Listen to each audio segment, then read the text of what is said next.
Hello Piyush, Niharika, Purnima, Tanu, audible. Okay, good.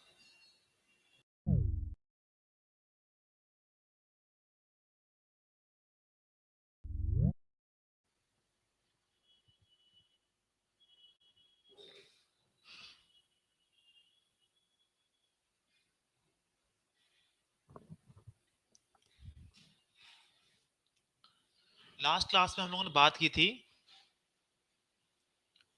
Induced electric field की।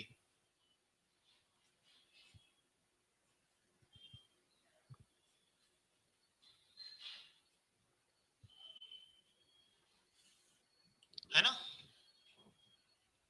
NCERT का question solve नहीं हुआ, सेंड कर दो।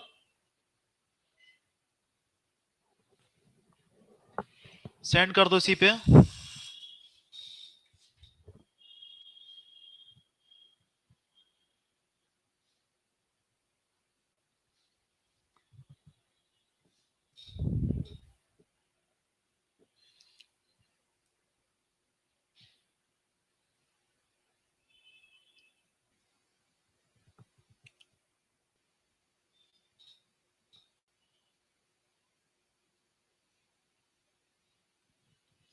हम लोगों ने देखा था induced electric field E vector dot dl equals to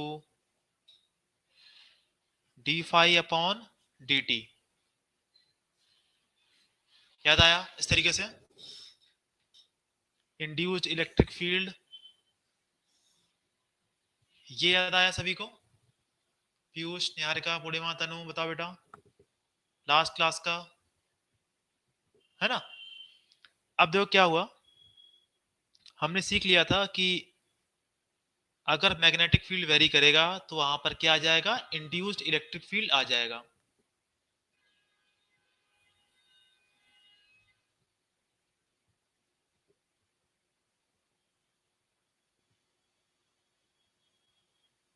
ये मेरे पास क्या है, एक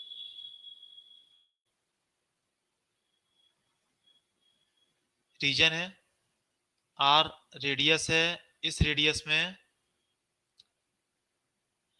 इलेक्ट्रिक फील्ड कितना होगा?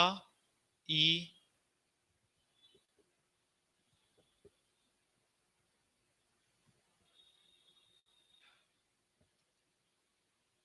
इलेक्ट्रिक फील्ड कैसा होगा? इस तरफ,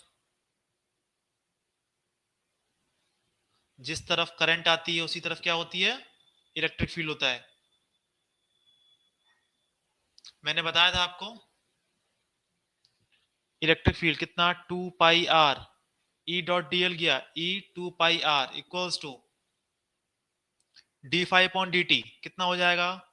मैग्नेटिक फील्ड एरिया कितना, pi R square d B upon D t. Electric field कितना हुआ? पाई से पाई कट गया, R d B upon D T.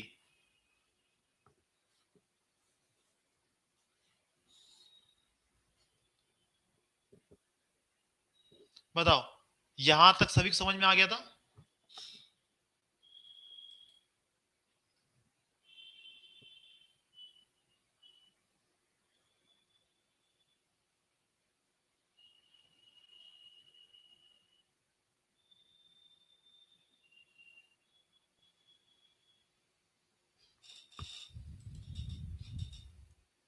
है ना? चलो सही है। बताता हूँ, जो तुमने क्वेश्चन भेजा है ना, बताता हूँ उसके बारे में।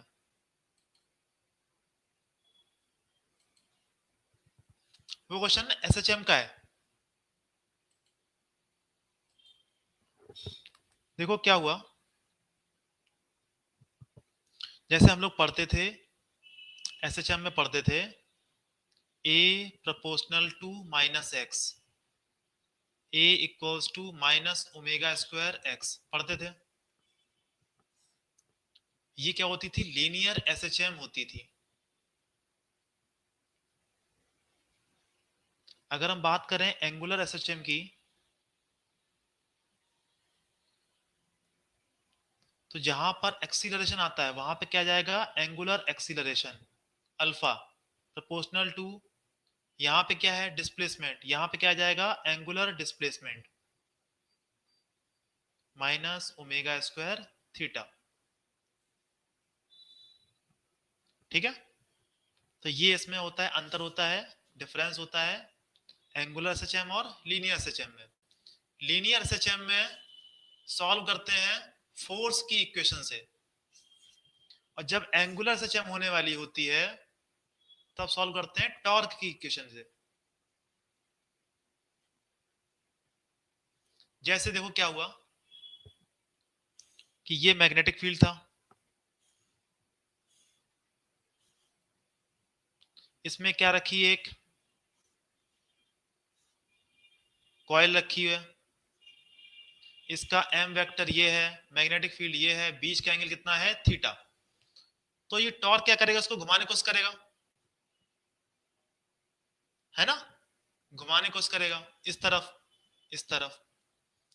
तो होता क्या है कि अगर मैं इसको जीरो टॉर्क पे रख दूं, जीरो टॉर्क पे रख दूं, तो बताओ क्या होगा, तब ये घूमेगा नहीं, और उस पोजीशन से अगर हल्का सा डिस्प्लेस कर दें तो क्या करेगा, ये एसएचएम करना स्टार्ट कर देगा। जैसे मान लो कि ये रॉड इस तरीके से है, और ये मेरे पास क्या है, एक रॉड है, इसको मैं अगर ऐसे घुमा दूं तो ये हल्का सा घूमने के बाद में ऐसे घूमेगी, बताओ पुणे में बेटा, है ना। जब ये ऐसे ऐसे घूमेगी तो यहाँ पे क्या लग रहा है, टॉर्क लग रहा है। उसी प्रकार टॉर्क यहाँ पे कितना होता है, एम बी साइन थीटा, छोटे एंगल के लिए for small angle sine theta equals to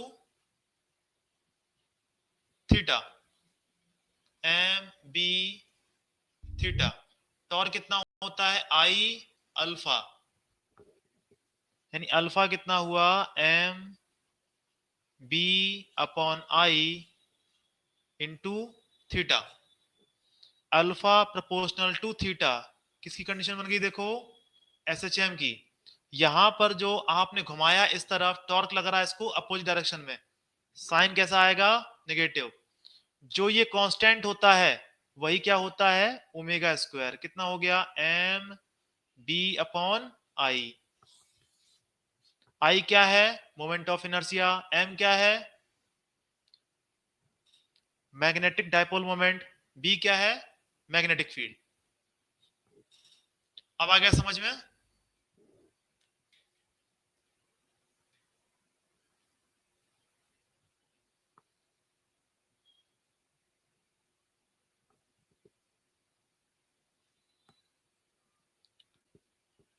अरे पूर्णिमा का डाउट था ये, तो पूर्णिमा का डाउट था,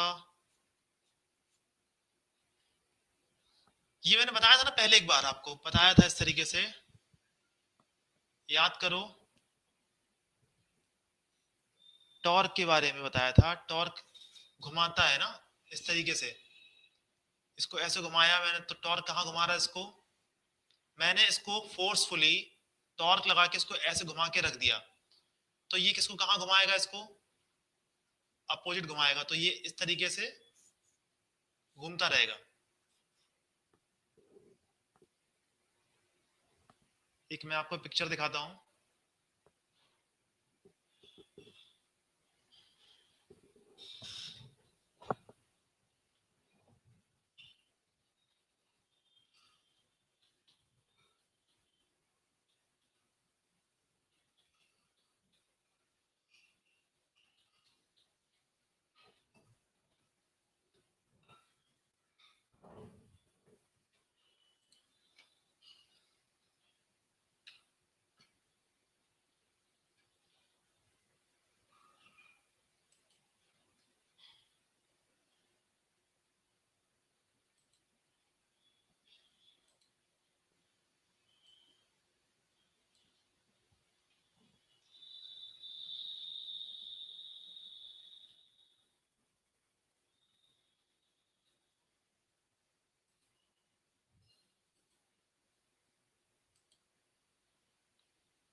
मोमेंट ऑफ इनर्शिया अगर हमने पढ़ा हो, 11th में पढ़ाया जाता है मोमेंट ऑफ इनर्शिया क्या होता है।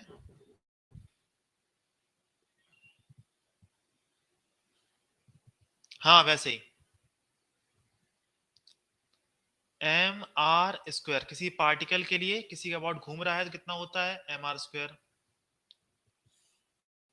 एक्सिस होती है जिसके अबाउट घूमता है, तो ये मास और उस पर किस डिस्टेंस पर है उस पर डिपेंड करता है। रॉड के लिए कितना होता है M L square by 12 centre के अबाउट।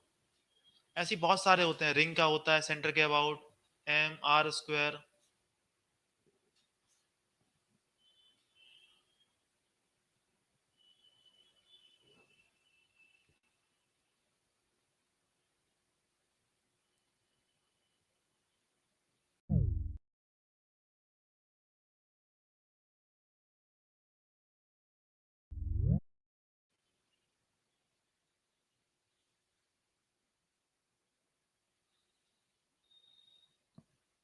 अब देखो यहां पर इस मैग्नेट को मैंने इतना घुमा के रख दिया, इस पर फोर्स इधर लगा, इस पे फोर्स इधर लगा, ये इसको ऐसे घुमा देगा, ये इसको ऐसे घुमा देगा। जब ये ऐसे घूम के जाएगा तो ये इसके अंदर कुछ ना कुछ स्पीड होगी, ये पार कर जाएगा इसको, ऐसे हो जाएगा। फिर इसकी स्पीड जीरो होगी, फिर दोबारा टॉर्क लगेगा, फिर इसे घुमाएगा। तो इस तरीके से क्या होगी यहाँ पे एसएचएम स्टार्ट हो जाएगी। लेकिन उसके लिए यहाँ पे थीटा कैसा चाहिए, वेरी स्मॉल चाहिए होता है फॉर एसएचएम। आया समझ में इतना।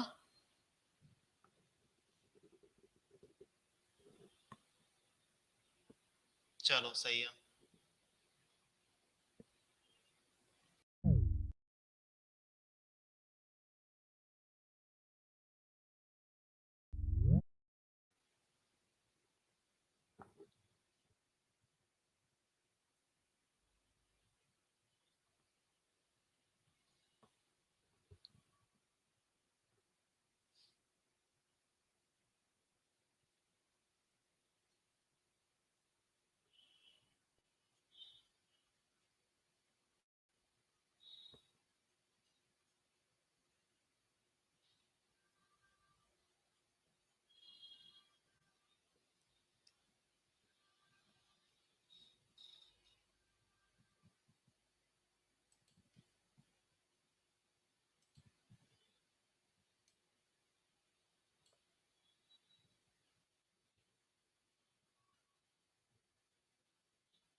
ये क्वेश्चन नोट करो यहाँ पर पहले तो, what will be the electric field at a distance r from the axis of changing cylindrical magnetic field b which is parallel to the axis of cylinder।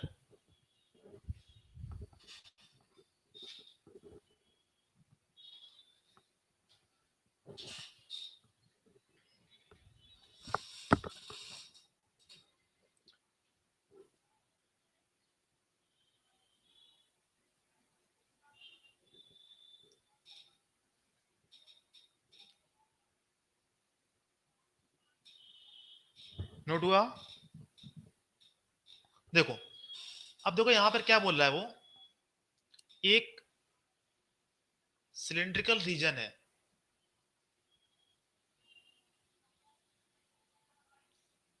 एक सिलिंड्रिकल रीजन है,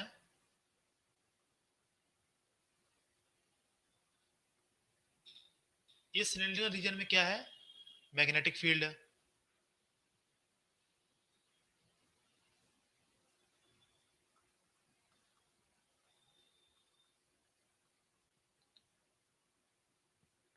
और ये magnetic field क्या कर रहा है, changing cylindrical magnetic field, change कर रहा है टाइम के साथ साथ। B इक्वल्स टू दे रखा है बी नॉट टी, ठीक है। निकालना है यहां पर इंड्यूस्ड इलेक्ट्रिक फील्ड, निकालना है at distance r, cylindrical region की रेडियस है r, ठीक है। तो केस नंबर 1 लेते हैं, केस नंबर 1 लेते हैं, ठीक है। केस नंबर 1 में हम लेते हैं r जो है वो कैपिटल R से कम है। कहने का मतलब रीजन कौन सा है, इसके अंदर का रीजन है, इसके बाहर की रीजन की बात नहीं कर रहे हैं, कहां बात कर रहे हैं, इसके अंदर की, पहले केस में। तो देखो क्या हुआ, हमने यहां पर r लेस देन r पर क्या बना दिया, एक सर्कल बनाया, बनाया सर्कल। अब बताओ इस सर्कल में पहले देखो मैग्नेटिक फील्ड लगातार क्या हो रहा है, बढ़ रहा है। तो इंड्यूस्ड इलेक्ट्रिक फील्ड की डायरेक्शन क्या होगी, इस तरीके से होगी। इसकी रेडियस क्या है, आर, स्मॉल आर, छोटे वाले की। बड़े वाले कितनी है, कैपिटल आर। तो क्या होता है, E dot D L equals to D phi upon D T, यही लिखेंगे। अब बताओ ये कितना हुआ, ई टू पाई आर, इस सर्किल में कितना हुआ, ई टू पाई आर। बात समझ में आई इतनी। अब देखो इसको देखो, इधर इसको देखो, इसमें फ्लक्स कितना, बी नॉट टी फ्लक्स हुआ, B naught T magnetic field into, इसी रीजन के फ्लक्स की बात करेंगे, इसके अंदर की, इसका एरिया कितना हुआ जिसमें मैग्नेटिक फील्ड चेंज हो रहा है, इसके अंदर का, पाई आर स्क्वायर। इसको क्या करेंगे हम, डिफरेंशिएट, जो कांस्टेंट है बाहर कर दिया, B not pi R square constant बाहर,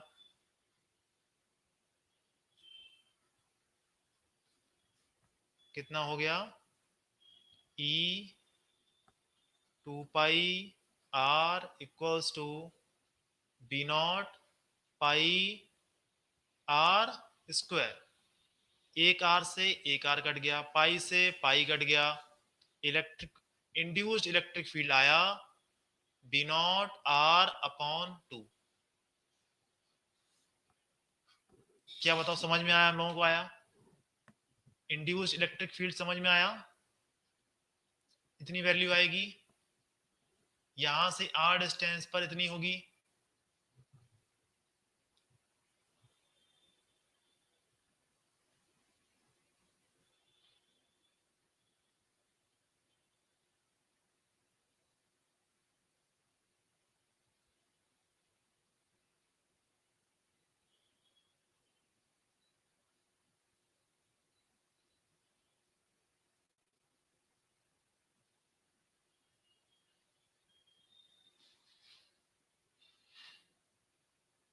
चलो आगे चलते हैं, केस नंबर 2 देखते हैं।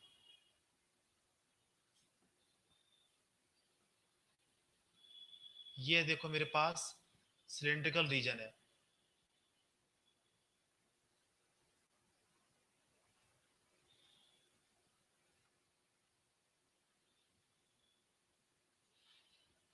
ठीक है।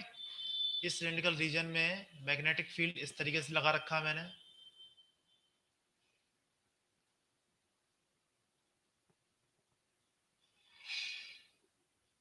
इस बार क्या है देखो, आर जो है कैपिटल आर से बड़ा है, ये है कैपिटल आर, ये है आर, स्मॉल आर। कहाँ निकालना है, बाहर निकालना है। क्या करना पड़ेगा हमें, पहले तो क्या बना दें हम, इसका सर्कल बना दिया हम लोगों ने, बना दिया। फॉर्मूला क्या होता है, closed integral E dot D L equals to D phi upon dt। अब बताओ, क्या यहां से यहां तक कोई मैग्नेटिक फील्ड है? बताओ, इस रीजन में कोई मैग्नेटिक फील्ड है? बताओ, क्या इस रीजन का कोई फ्लक्स लिखेंगे हम? फ्लक्स केवल यही वाला है, अंदर वाला, यहां तक केवल फ्लक्स गुजरेगा, है ना? तो क्या हुआ देखो, E electric field 2 pi R. समझ में आया? इधर की बात, ई डॉट डीएल इस लाइन पे किया, इस लाइन पे किया E dot DL, E 2 pi R. अब हम बात करते हैं यहाँ की, बी नॉट टी क्या था? Magnetic field, B naught T magnetic area. किस एरिया में फ्लक्स गुजर रहा है? केवल इतने ही एरिया से फ्लक्स गुजर रहा है, तो पाई कैपिटल आर स्क्वायर।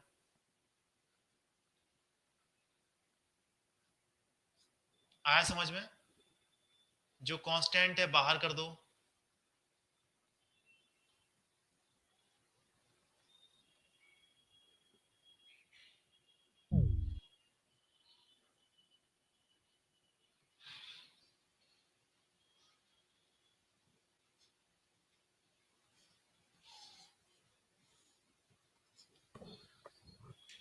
समझ में आया?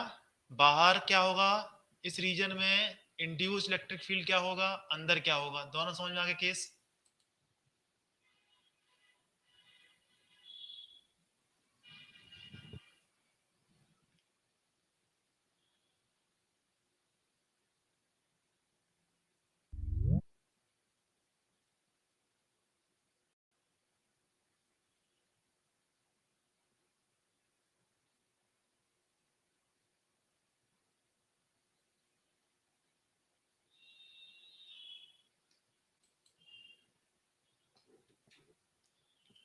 क्या हम इस केस के लिए वो बना सकते हैं, ग्राफ बना सकते हैं इंड्यूस्ड इलेक्ट्रिक फील्ड का और आर का? जब तक आर के पहले, जब स्मॉल आर कैपिटल आर से छोटा है, उस रीजन में लगातार,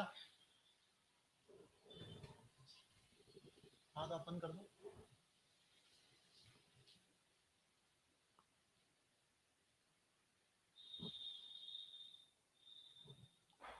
लगातार बढ़ेगा, फिर लगातार घटता चला जाएगा, ई प्रोपोर्शनल टू 1/r इस रीजन में।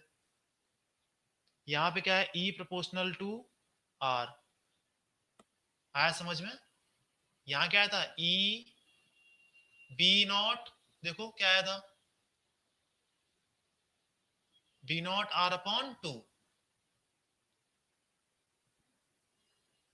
B not R upon two, यानी इंड्यूस इलेक्ट्रिक फील्ड आर के प्रोपोर्शनल। यहाँ पे वो क्या है, इंड्यूस इलेक्ट्रिक फील्ड आर के इनवर्सली प्रोपोर्शनल।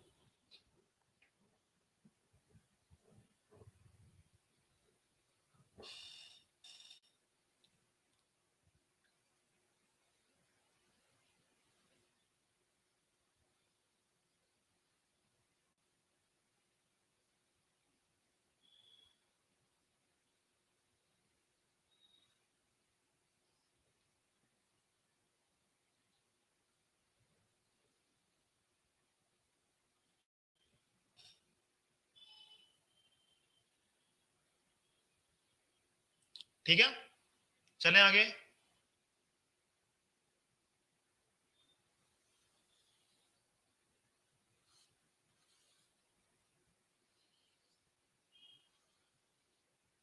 अब देखो क्या है, सिलेंड्रिकल रीजन है ये,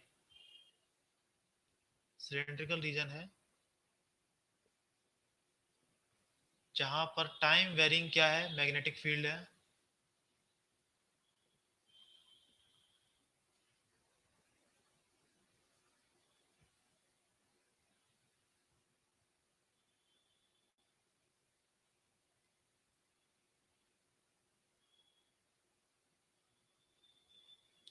इसमें एक रखी है कंडक्टिंग रॉड, रख दी मैंने इस तरीके से,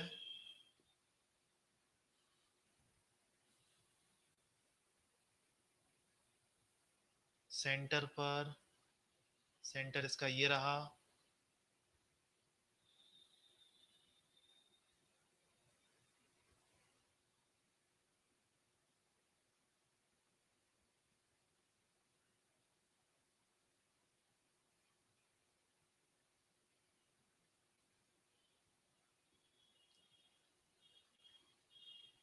यहां से यहां तक की दूरी क्या है, डी है, ठीक है। यहां से यहां तक की दूरी क्या है, डी है। और ये जो लेंथ है वो है L.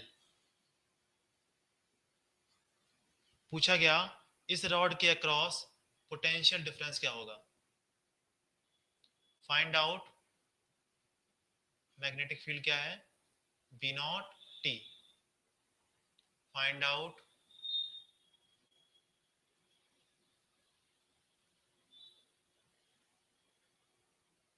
Potential difference across the rod।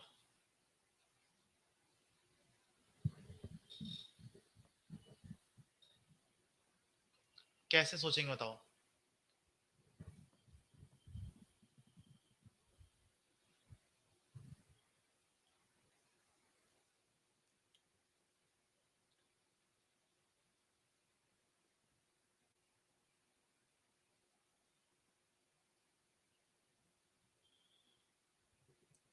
इस रॉड के अक्रॉस पोटेंशियल डिफरेंस क्या होगा, हमें ये निकालना है।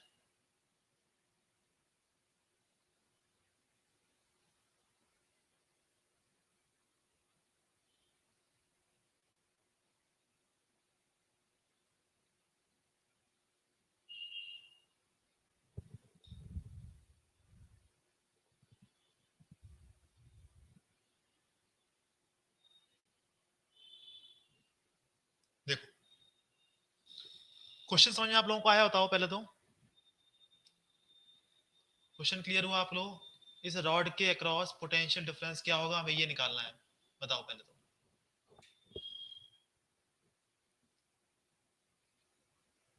क्वेश्चन क्लियर है आपको सभी को, ठीक है। अब देखो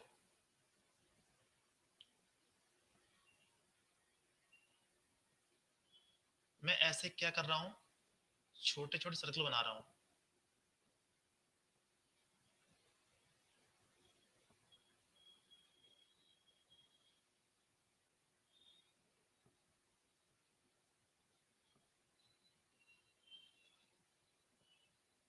ऐसे देखो बनाए। अब बताओ इस पॉइंट पर मैग्नेटिक इंड्यूस्ड इलेक्ट्रिक फील्ड इस तरफ, इस पर, यहाँ पे इधर पे, यहाँ पे इधर पे, यहाँ पे इधर पे, ऐसे आएगा इलेक्ट्रिक फील्ड। हर पॉइंट पे देखो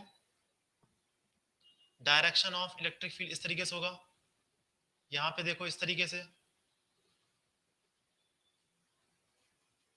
डायरेक्शन ऑफ इलेक्ट्रिक फील्ड। समझ में आ रही है बताओ।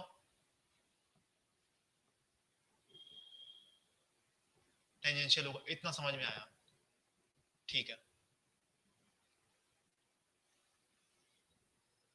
ये रही रॉड।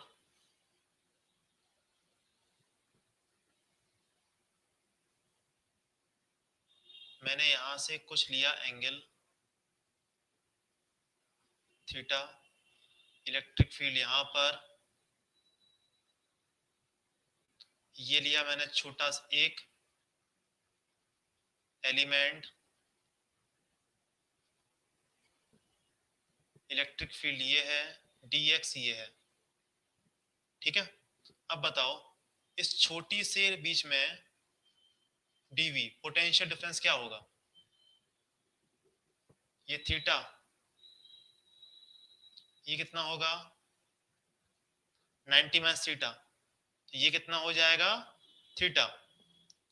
इलेक्ट्रिक फील्ड का ये वाला कंपोनेंट कितना होगा ई कॉस थीटा, यानी electric field E D x cos theta. बताओ ये लाइन समझ में आई। इस छोटे से एलिमेंट के अक्रॉस पोटेंशियल डिफरेंस कितना होगा E D x cos theta.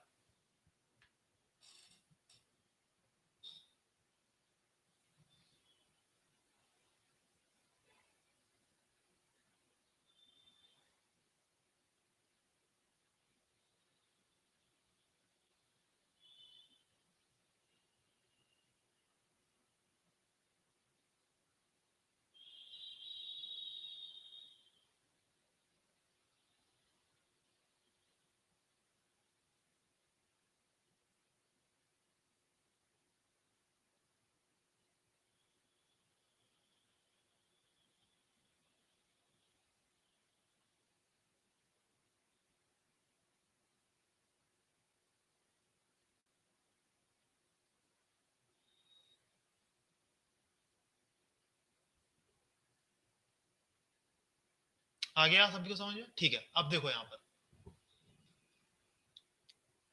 आ गया। ठीक है, देखो अब देखो क्या करने वाले हैं।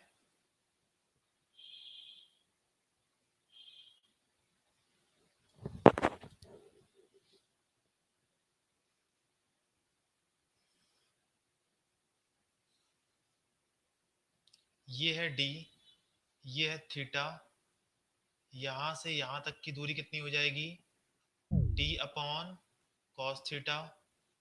यहाँ पे इलेक्ट्रिक फील्ड की वैल्यू कितनी होती है? B not R upon two, या हम ये बोलें बी नॉट मेरे पास क्या है? R by two D B upon D T. D V कितना हुआ? E D x cos theta. Electric field की value R by two D B upon D T कितना? B not d x cos theta. R की value यहां से यहां तक की दूरी कितनी? D upon cos theta. D B not upon two D x cos theta. ये कॉस थीटा कट गया, डी वी आ गया D B not upon two D x.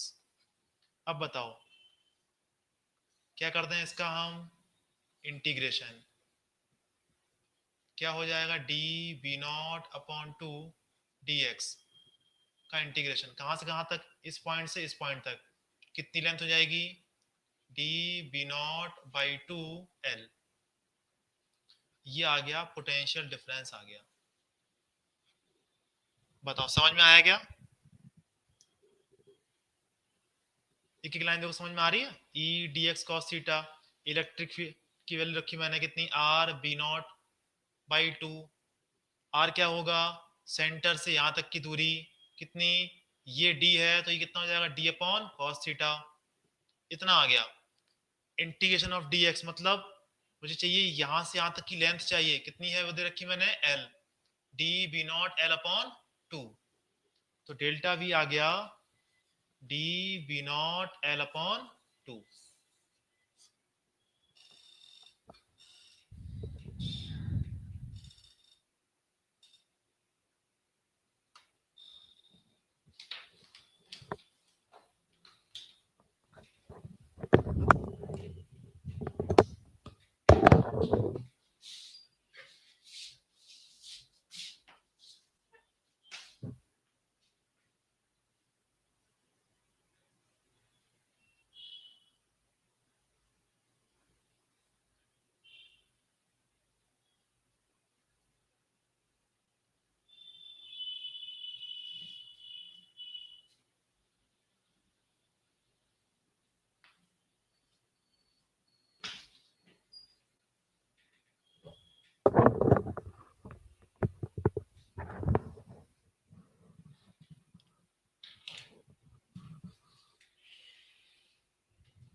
Done, सही है।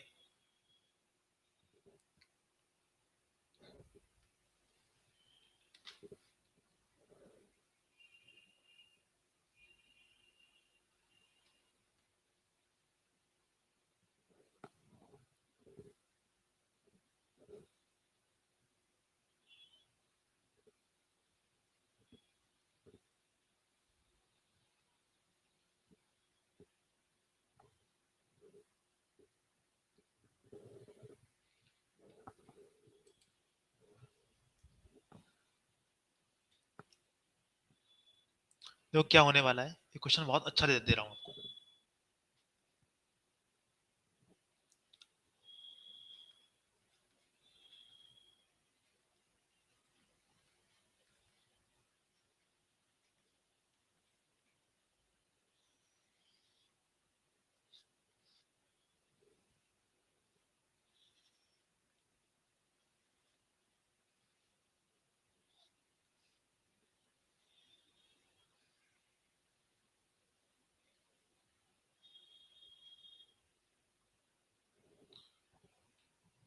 ये देखो क्या है, एक एक रिंग है,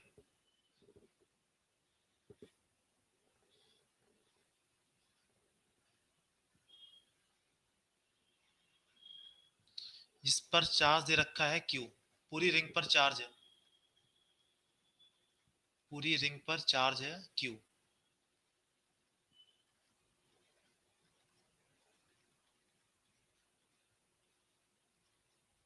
R इसकी रेडियस है, यहाँ पर मैग्नेटिक फील्ड है V0 T। ठीक है।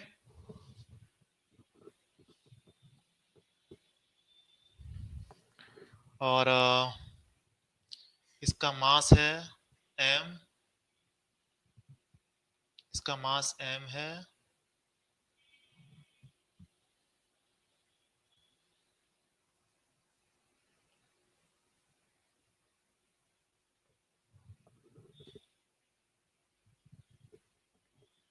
मैं क्वेश्चन देखो अपलोड कर रहा हूँ आपको।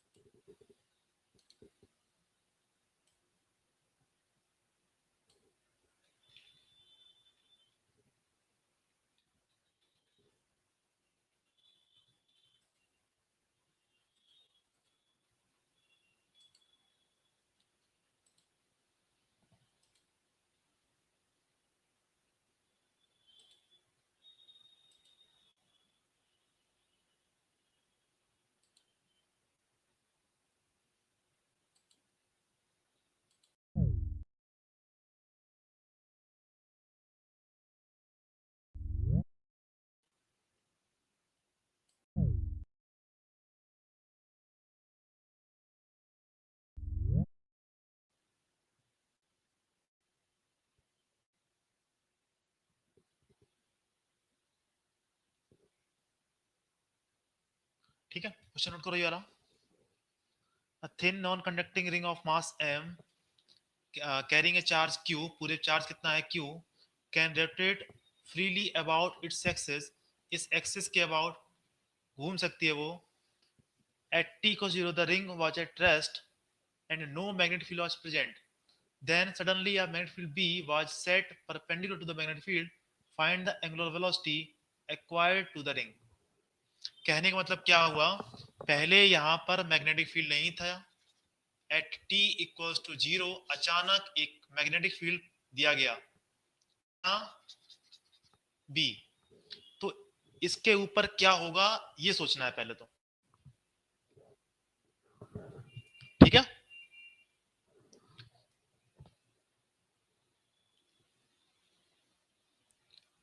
t इक्वल्स टू 0 पर कितना मैग्नेटिक फील्ड, 0। अचानक क्या हुआ, मैग्नेटिक फील्ड आ गया, कितना B। तो बताओ मैग्नेटिक फील्ड आने से यहां पर फ्लक्स चेंज हो गया। बताओ क्या फ्लक्स चेंज हुआ, magnetic field, magnetic field change हुआ। पहले कितना था 0, फिर दोबारा आ गया मैग्नेटिक फील्ड आ गया, मैग्नेटिक फील्ड चेंज हुआ। क्या बताओ इंड्यूस्ड इलेक्ट्रिक फील्ड आने वाला है, क्या इंड्यूस्ड इलेक्ट्रिक फील्ड आने वाला है यहां पर।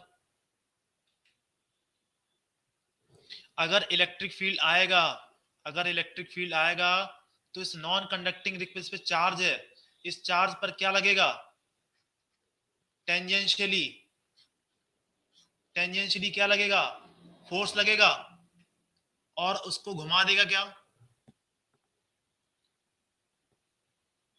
टेंजेंशियली फोर्स लगेगा और उसको घुमा देगा। घुमाने, अगर रिंग घूम जाएगी तो क्या आ जाएगी उसके पास, एंगुलर वेलोसिटी आ जाएगी, है ना। अब देखो ये तो देखो होने वाला है, ये बात समझ में आई कि फोर्स लगेगा लगातार, टॉर्क लगेगा, टॉर्क लगेगा तो क्या होगा, वो घूम जाएगा, घूम जाएगा तो कुछ ना कुछ एंगुलर वेलोसिटी मिलने वाली है।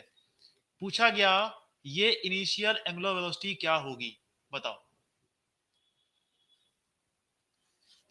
दिमाग लगाओ इसमें, सोचो समझो, सॉल्व करो उसको।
क्यू बी अपॉन 2m आया। ओके, कुछ कुछ ट्राई करो, कुछ तो हाथ पर चलाओ, उसमें सोचो उसके बारे में क्या होने वाला है।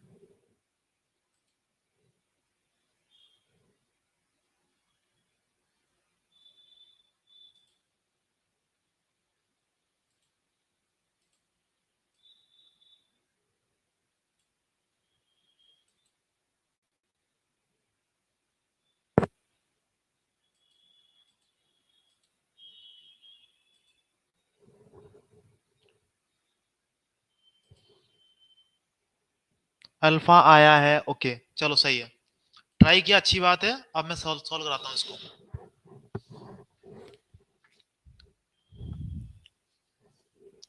देखो यहां पर क्या होने वाला है।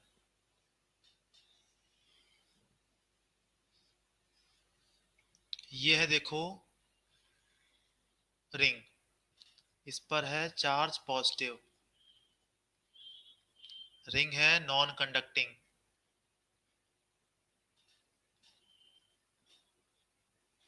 मैग्नेटिक फील्ड सडनली क्या हुआ, चेंज हुआ। सडनली चेंज होने पर क्या आएगा, इलेक्ट्रिक फील्ड आएगा। इलेक्ट्रिक फील्ड क्या होता है, R upon two dB upon dt। ये तो इलेक्ट्रिक फील्ड की वैल्यू है। अब देखो यहां पर है चार्ज छोटा सा, फिर यहां पर चार्ज, हर जगह पर देखो ऐसे लगेगा टॉर्क, टेंजेंशियल टॉर्क लगेगा हर जगह पे,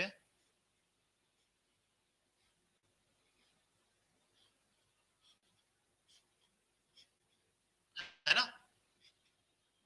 तो डी टाउ, छोटा सा टॉर्क, छोटे से एलिमेंट निकालने वाले हैं, तो D Q E, D Q E क्या हुआ, फोर्स इनटू आर। सारे टॉर्क एक ही डायरेक्शन में है, तो क्या कर दें हम इसका इंटीग्रेशन, तो टॉर्क आ जाएगा क्यू ई आर। बताओ, इतनी समझ में आई कि इस पर जो टॉर्क लगा क्यू ई आर लगेगा।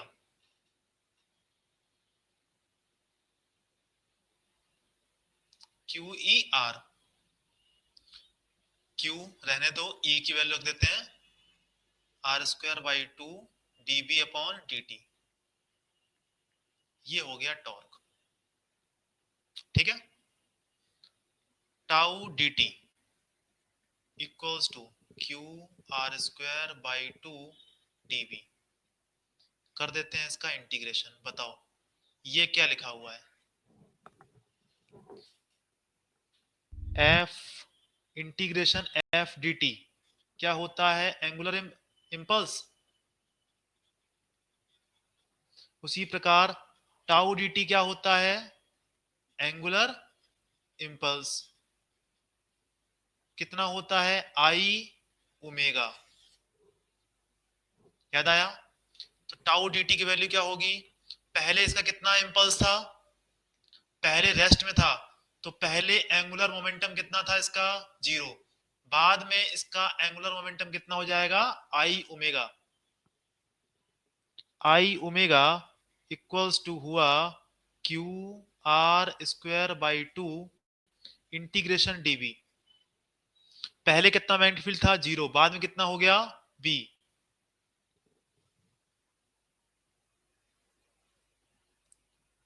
अभी इतना नोट करो पहले तो, यहां तक नोट करो।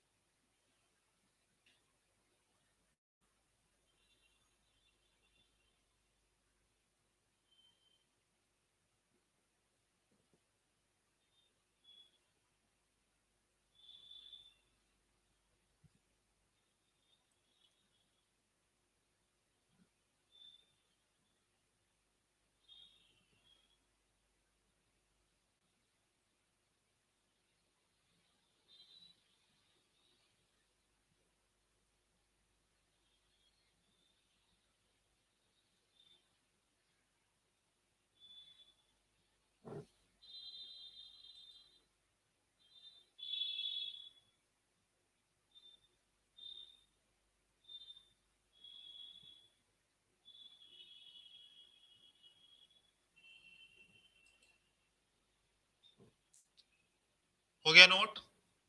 डन। अब देखो क्या हुआ, I omega equals to Q R square by two integration d B. पहले कितना मैग्नेटिक फील्ड था? जीरो। बाद में कितना हो गया मैग्नेटिक फील्ड? बी।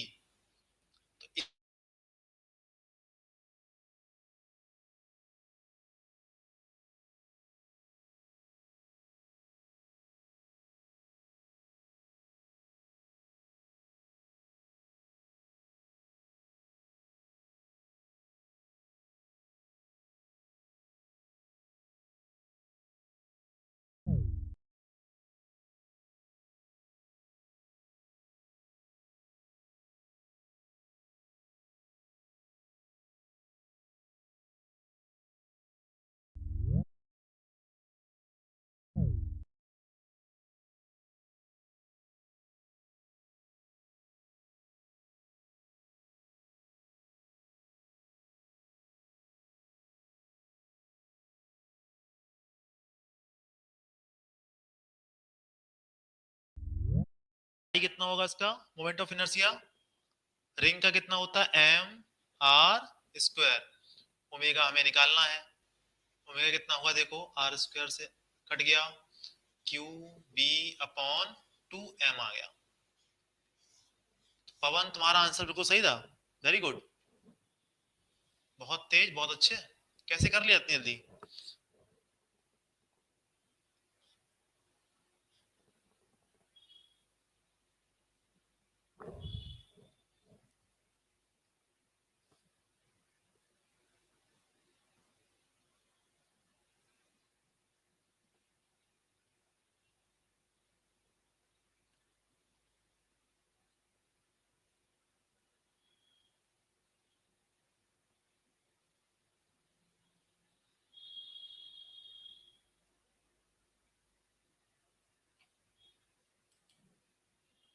हो गया, अच्छा।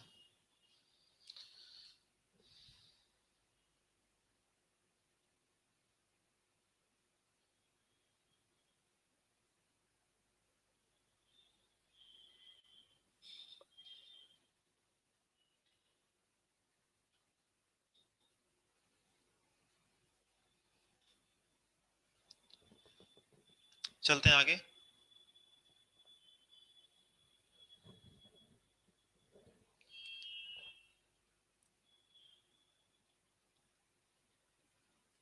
Self inductance.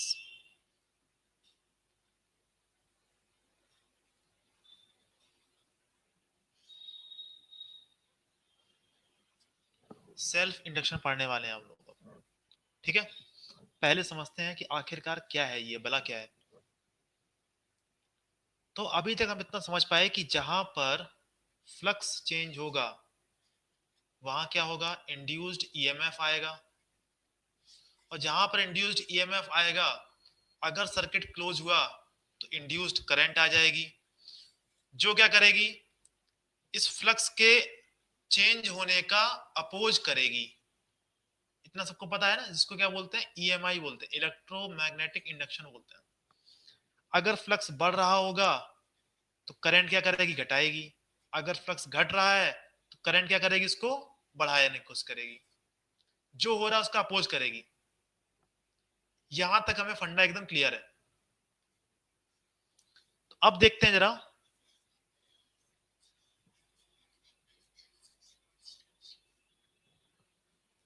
हुआ क्या कि एक वायर है,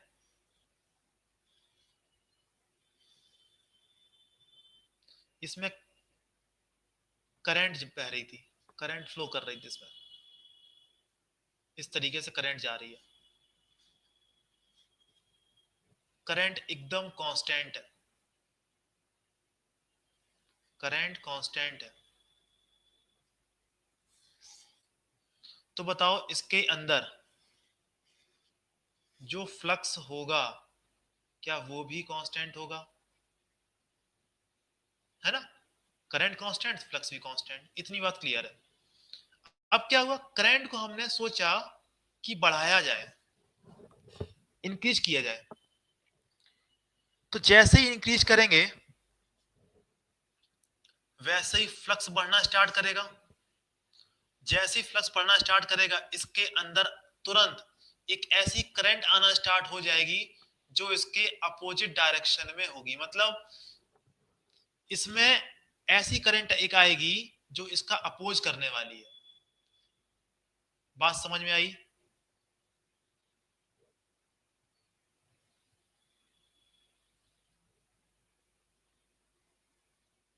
है ना? अब तुम्हें एग्जांपल देते हैं इसके। पहला एग्जांपल देता हूं आपको, स्विच।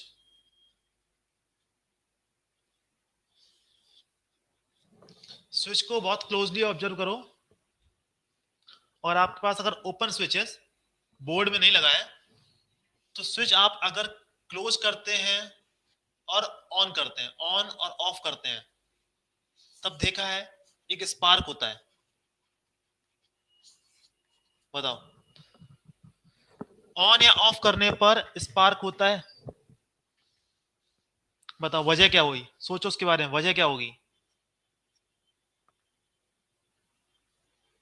ऑन करने पर करंट, पहले कितनी करंट थी? जीरो। ऑन कर दिया, करंट आ गई, तुरंत रिवर्स डायरेक्शन में एक करंट आएगी जो क्या करेगी, इसका स्पार्क कर, इसका विरोध करेगी।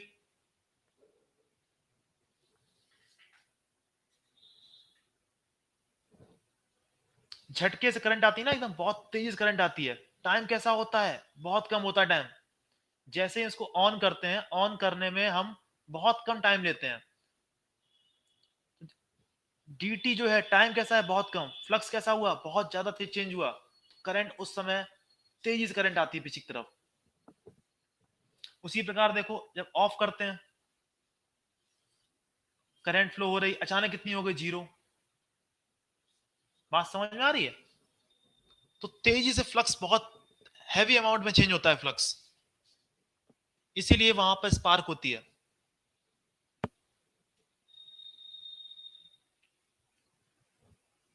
कभी कभी तो अगर हैवी करंट फ्लो हो रही है और मेरे पास अगर स्विच में, जो स्विच है उसका जो मेल्टिंग पॉइंट है, और मतलब थोड़ा सा वीक है, हैवी वायर्स नहीं है मेरे पास, तो वो फ्यू मतलब मेल्ट हो जाते हैं वायर। कभी देखा है?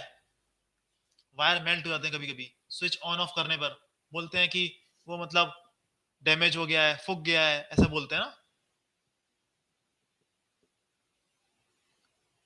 अब देखो, जो एसी होता है या रूम हीटर, उसके स्विच होते हैं, बहुत हैवी स्विच होते हैं। कभी देखा है?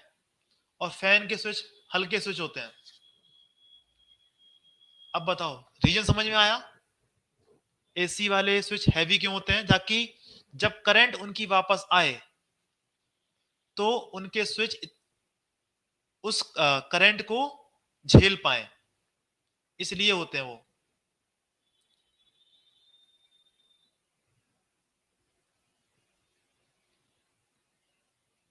तो इसका मतलब क्या हुआ कि हमारे अंदर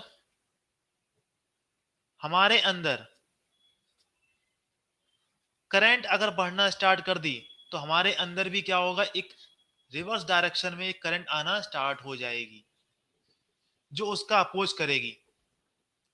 इसी को बोलते हैं सेल्फ इंडक्शन। मतलब खुद ही के अंदर क्या हो रही है, इंडक्शन हो रहा है। पहले तो खुद के अंदर क्या हो रही है, करंट बढ़ाई जा रही है, और फिर खुद ही के अंदर क्या हो रहा है, उसका अपोज भी हो रहा है। इसको बोलते हैं सेल्फ इंडक्शन। इसी का अपोज कर रहे हैं, खुद में होने वाले चेंज का विरोध कर रहे हैं। इसको बोलते हैं सेल्फ इंडक्शन।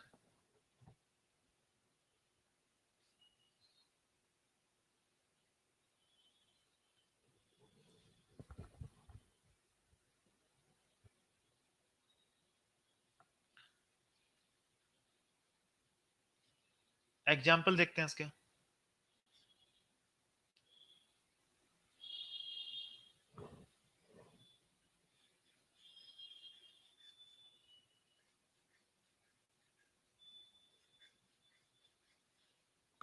ये देखो क्या है, सोलेनॉइड।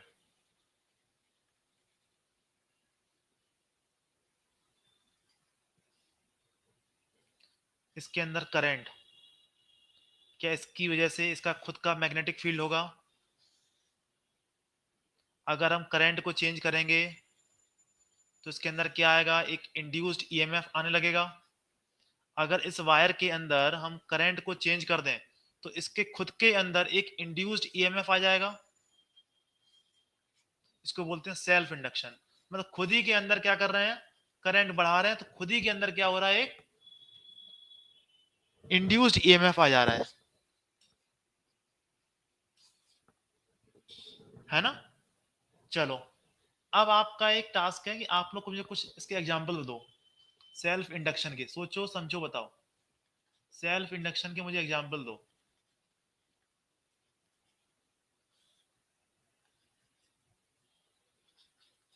डेली लाइफ में फील करो कि यहां पर सेल्फ इंडक्शन होता है।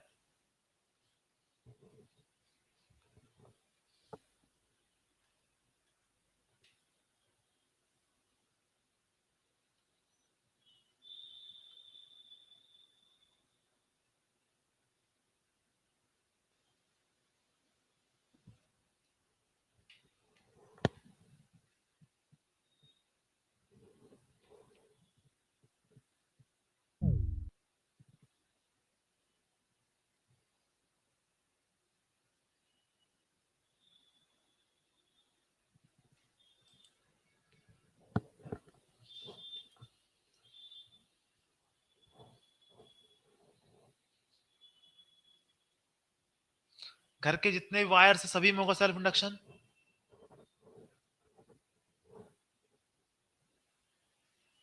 सोलेनॉइड में बता दिया मैंने। घर के जितने वायर से सभी में होगा सेल्फ इंडक्शन।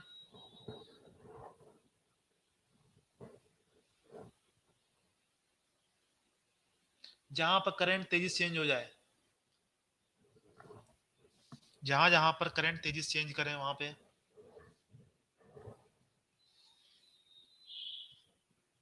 देखो,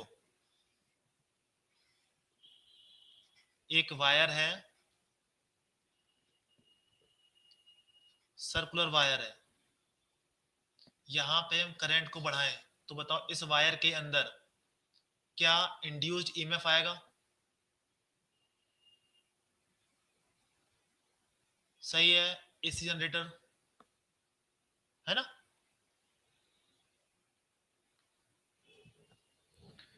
अब देखो क्या हुआ।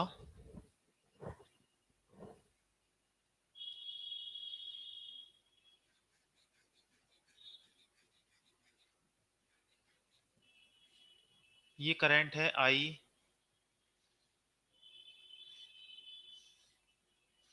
इस तरीके से क्या है, इसके अंदर मैग्नेटिक फील्ड ऑफ लाइंस जा रही हैं। फ्लक्स कितना होगा इसका? Mu not n I magnetic field, pi R square उसका एरिया।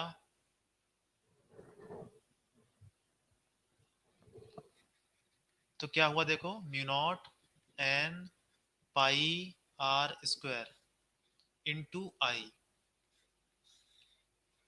अब बताओ फ्लक्स जो है किसके प्रोपोर्शनल हुआ? करंट के। फ्लक्स प्रोपोर्शनल टू करंट, तो फ्लक्स बोला गया एल आई। यहाँ पे एल क्या है? Self inductance.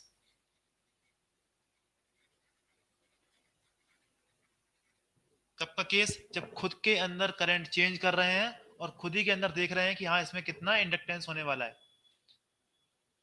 तो D phi upon D T कितना होगा? L D I upon D T. D phi upon D T, EMF कितना हो जाएगा इसमें? Minus D phi upon D T minus L D I upon D T. ये हो गया ईएमएफ। और इसको बोलते हैं क्या? ऐसी डिवाइस को बोलते हैं इंडक्टर बोलते हैं।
हो गया, सही है।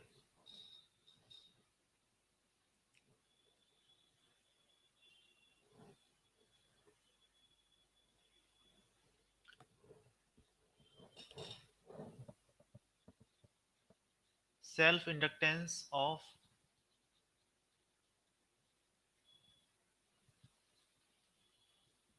इंडक्टर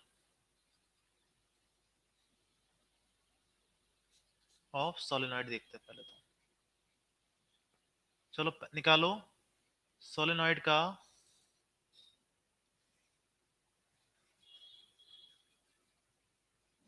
सोलेनॉइड का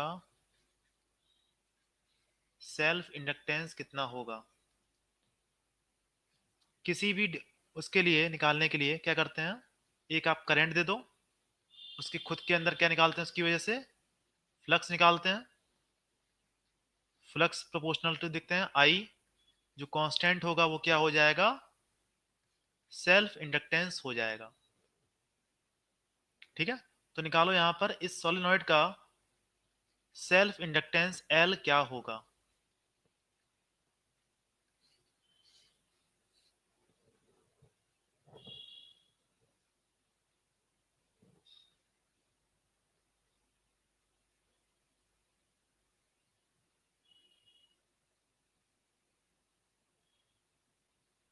number of turns per unit length है स्मॉल एन,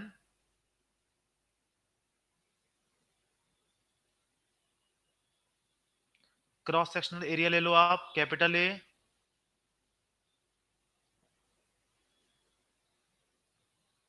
एन क्या है, number of turns per unit length, A क्या है, cross sectional area,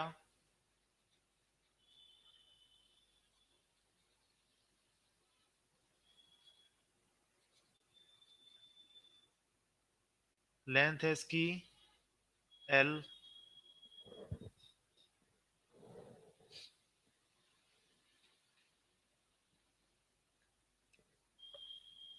me not n capital N ए,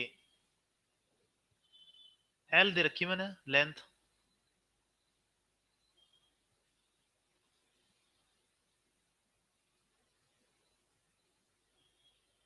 चलो देखो मैग्नेटिक फील्ड कितना अंदर हुआ, मी नॉट एन आई, इतना हुआ मैग्नेटिक फील्ड अंदर। इसमें कोई जिरेबाजी नहीं, कोई शक नहीं किसी को। अब देखो जरा एक लूप से, फ्रॉम वन लूप फ्लक्स कितना पास होगा, बी ए, सिंपल सी बात, मी नॉट एन आई ए, एक लूप से। अब देखो यहां से यहां तक कितने नंबर ऑफ लूप्स होंगे मेरे पास,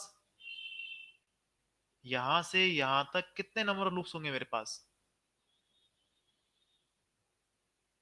एन, लेंथ कितनी है मेरे पास एल, तो टोटल नंबर ऑफ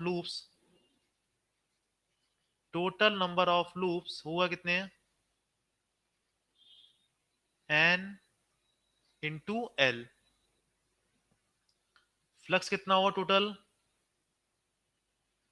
एक लूप से इतना फ्लक्स, तो इतने लूप से mu not n I A, कितना हुआ mu not n square A L I.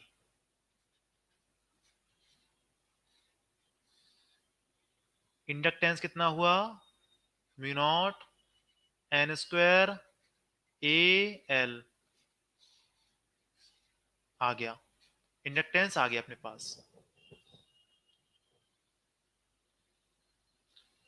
Five proportional to I, जो कांस्टेंट है वो क्या होगा, इंडक्टेंस होगा।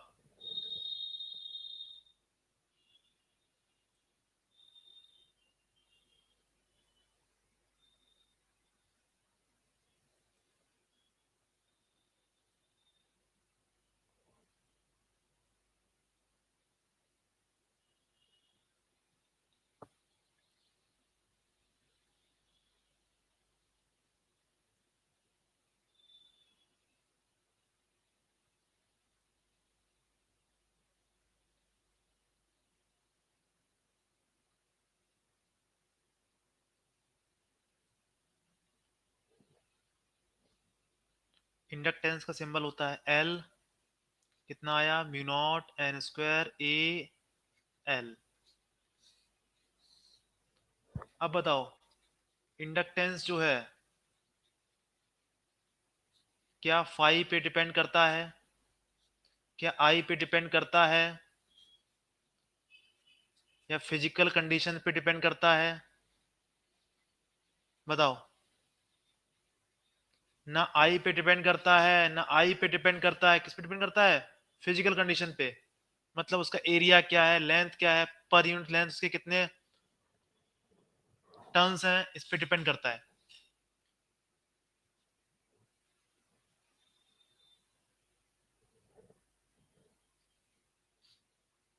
इसकी यूनिट होती है, एसआई यूनिट है हेनरी।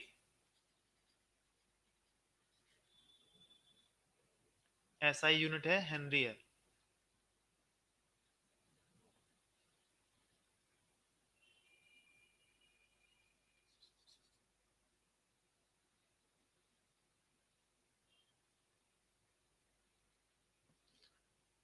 चलो निहारिका, पूर्णिमा, पवन, तनु, बताओ इसकी डायमेंशन क्या होगी? क्या निकाल सकते हैं डायमेंशन?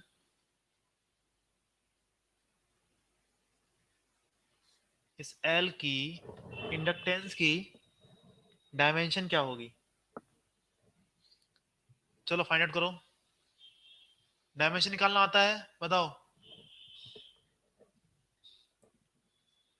हाँ करो, फाइंड आउट करो।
सर लेंदी जा रहा है, अच्छा।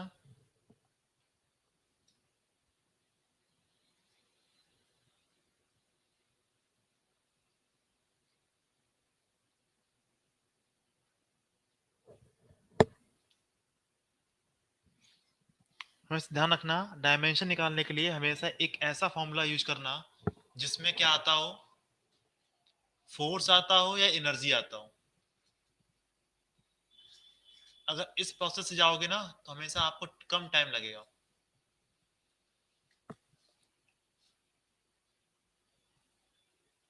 तनु का आंसर आ गया, M L square T minus two A minus two. ठीक है, डायमेंशन की होती है। चलो ये तो आप लोग कर लेते हो, कर, लेकिन करना फास्ट आना चाहिए आप लोगों को।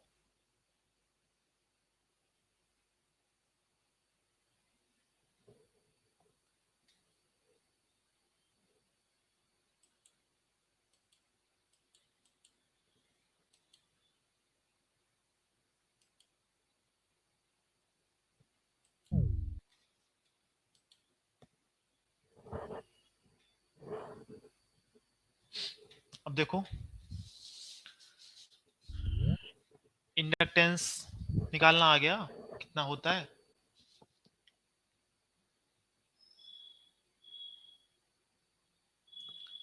सिंबल देखो क्या होता है इसका,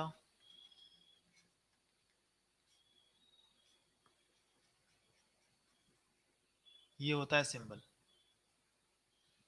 जैसे ये कैपेसिटर का होता है, ये रेजिस्टेंस का होता है, उसी का ये किसका है, इंडक्टर का है।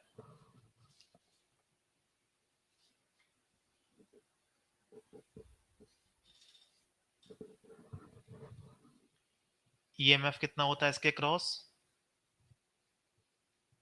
Minus L D I upon D T. ठीक है।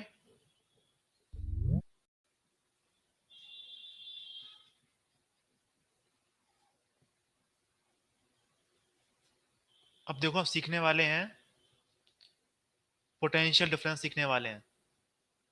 आई करंट इस तरफ है, आई दे रखा है, d I upon D t दे रखा है 2 एम्पियर पर सेकेंड, एल दे रखा है 1 हेनरी। ठीक है। तो पहले बताओ ईएमएफ कितना होगा, सबसे आसान पार्ट, ईएमएफ कितना होगा।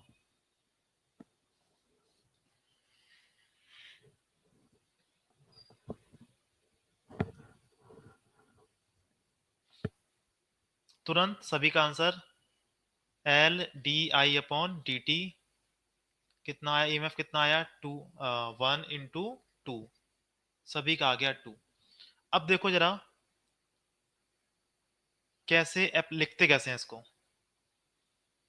डायरेक्शन देखो क्या है करंट की, ये तो कैसी लगाई बैटरी मैंने, अपोजिट, कितने की, 2 वोल्ट की। इसको मैंने इससे रिप्लेस कर दिया, इस इंस्टेंट पे मैंने इसको ऐसे रिप्लेस कर दिया। बात समझ में आई इतनी।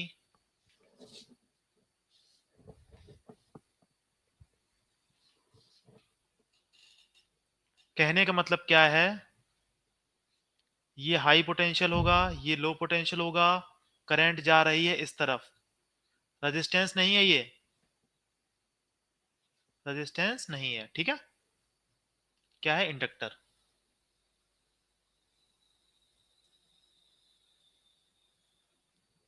अब देखो,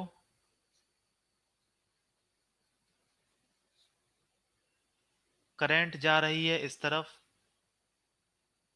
D I upon D T लिखा मैंने माइनस, लिखा मैंने 2 एम्पियर पर सेकेंड।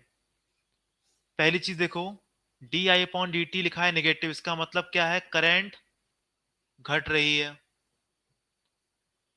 एल दे रखा है इसका 1 हेनरी। ठीक है। तो बताओ ये क्या कोशिश करेगी, ये इंडक्टर क्या कोशिश करेगी, करंट को बढ़ा दे। करंट को बढ़ाने के लिए इसके पास जो बैटरी बनने वाली है वो कैसी बनेगी, इस तरीके से, कितने की, 2 वोल्ट की। अब समझ में बात आई, डायरेक्शन समझ में आ रही, पोलरिटी समझ में आ रही है इसकी।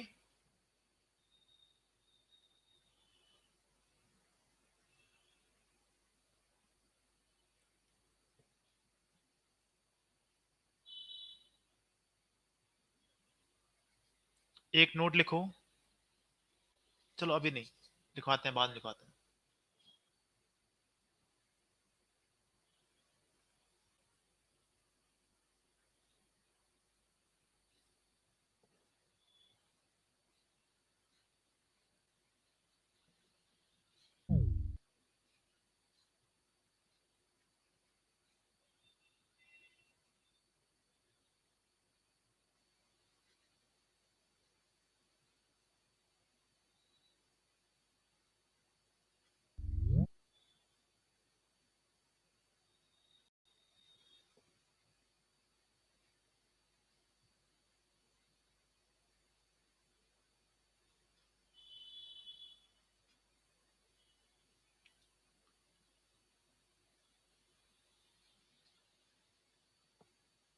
Point A, point B, point C, point D. ठीक है। पोटेंशियल ऑफ पॉइंट ए दे रखा है 0, पोटेंशियल ऑफ बी निकालना है, पोटेंशियल ऑफ सी निकालना है, पोटेंशियल ऑफ डी निकालना है। चलो करके दिखाओ,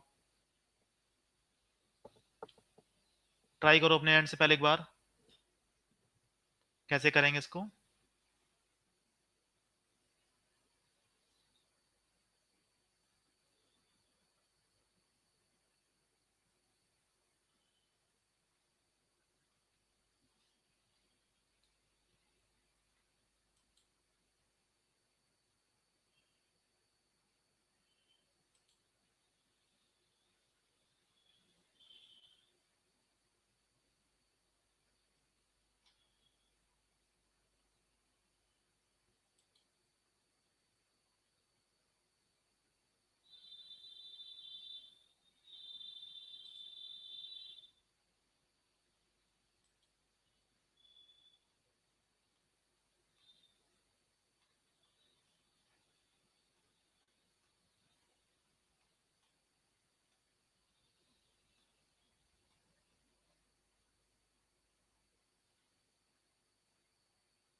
52।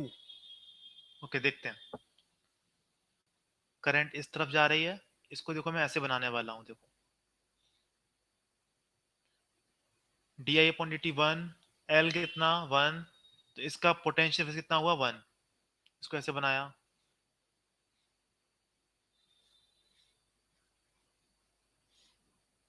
ठीक है, यहाँ लिखा 0, यहाँ लिखा मैंने 1 वोल्ट, यहाँ लिखा 3 वोल्ट, यहाँ लिखा 5 ओम। 0 ये कितना, -1 ये कितना, +2, यहाँ कितना आया, करंट कितनी है इसमें है 10 एम्पियर।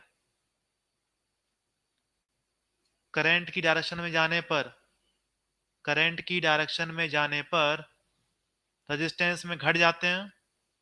बताओ कितना हो जाएगा ये, -48, -1 +2 -48।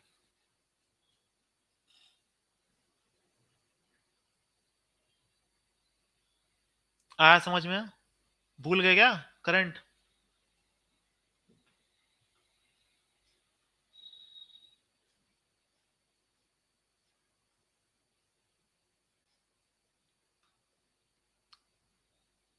समझ आ गया आप लोगों को।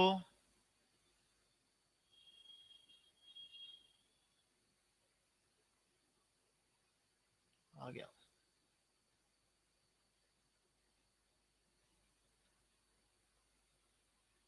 अब देखो, इफ, नोट लिख लो, if inductor has some resistance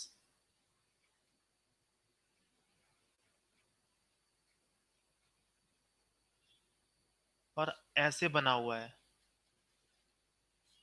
L comma are लिखा हुआ है, तो इसका सर्किट कैसे बनाएंगे हम लोग, देखो ऐसे बनाएंगे, एल अलग कर देंगे, आर को सही से बना देंगे। ठीक है,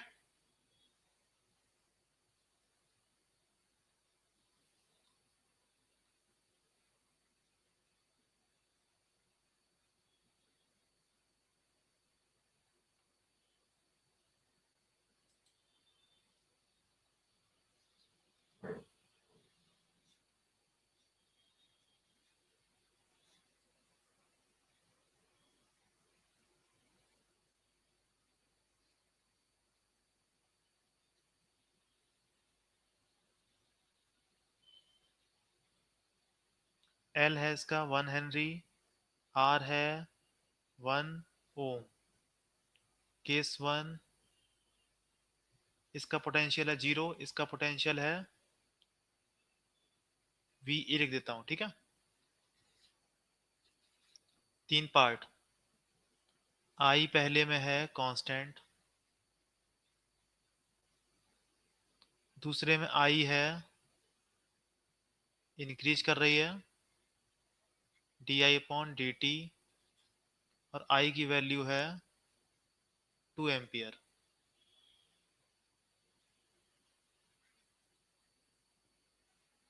d I upon D T कितना है 1। तीसरे में minus D I upon D T कितना है 1। आई कितना है 2 एम्पियर। पोटेंशियल ऑफ ए निकालो पहले वाले पार्ट के लिए। चलो दूसरे वाले निकालो पोटेंशियल ऑफ ए, तीसरे निकालो पोटेंशियल ऑफ ए। और कोई भी गलती नहीं करेगा इसमें। पहले वाले में क्या बोला गया, करंट कांस्टेंट है और कितनी है 2 एम्पियर। तो पोटेंशियल ऑफ ए कितना होगा। दूसरे वाले में बोला गया करंट कितनी है 2 ampere, D I upon D T कितना है 1। तो पोटेंशियल ऑफ ए निकालना है कितना होगा। तीसरे वाले में D I upon D T minus D I upon D T कितना है 1। करंट घट रही है इस बार।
पहले वाले में देखो फिर गलती कर गया तुम।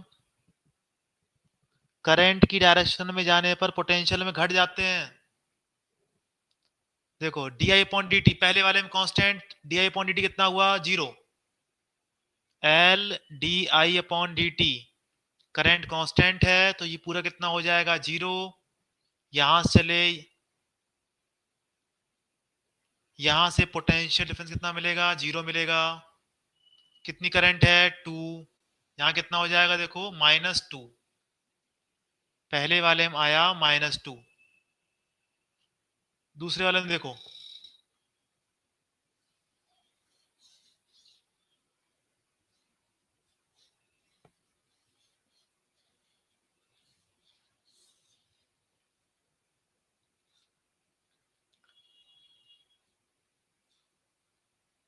ऐसे बनेगा। ये 0 D I upon D T कितना 1, एल कितना 1, ये 1 वोल्ट। 0 ये कितना हुआ -1, ये कितना हुआ -3। सेकेंड वाला पार्ट करंट कितनी है 2 एम्पियर। अगला देखो अगले वाले में करंट घट रही है तो इस तरीके से बनेगा ये 1 वोल्ट 2 ओम, सॉरी 0 ये कितना +1, ये कितना आया -1। यानी पहले का आंसर -2, दूसरे का आंसर -3, इसका आंसर -1।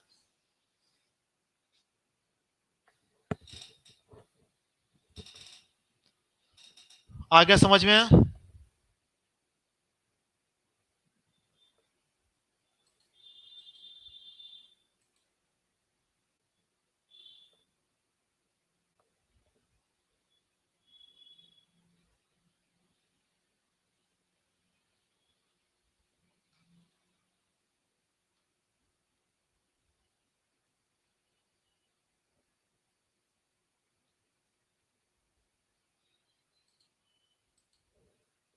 चलो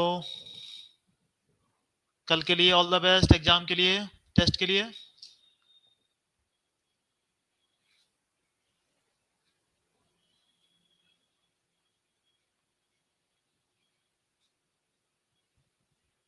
बाय बाय सभी को।